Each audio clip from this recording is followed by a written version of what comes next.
C'est une véritable bouffée d'oxygène qui intervient pour le Niger, quelques semaines seulement après son divorce annoncé avec la communauté des États membres de l'Afrique de l'Ouest. Toujours sous le coup des sanctions régionales prononcées au lendemain du coup d'État du 26 juillet, le pays peut désormais compter sur une normalisation de ses relations avec la Banque mondiale.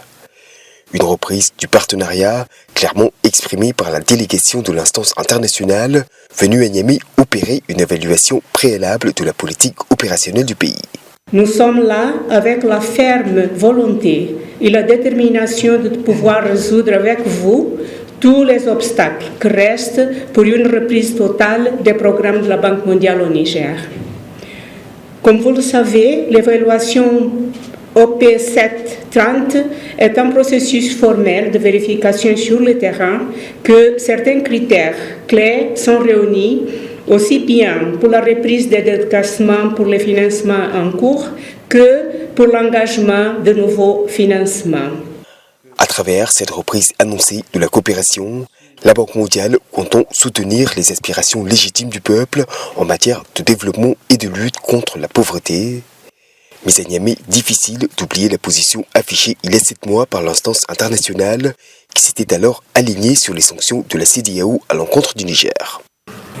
Une occasion de ce genre est importante pour qu'entre partenaires, nous puissions nous dire un certain nombre de vérités. Je ne crois pas avoir rencontré dans les textes de la banque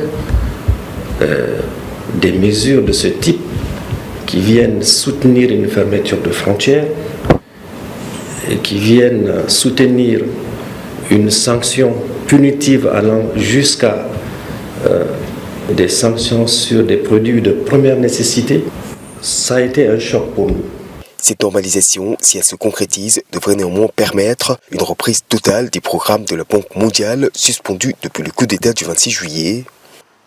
De quoi permettre la poursuite de projets cruciaux de développement pour le Niger, de même qu'un accès rétabli aux prêts et financements de l'institution internationale.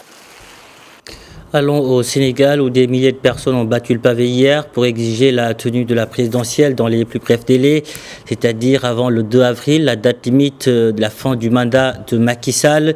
Cette marche organisée par le collectif citoyen Aar Sunu Élection, autrement dit Protégeons notre élection, est la première autorisée par les autorités depuis le report de la présidentielle rejetée par le Conseil constitutionnel, un avis auquel le président Macky Sall a décidé de se plier.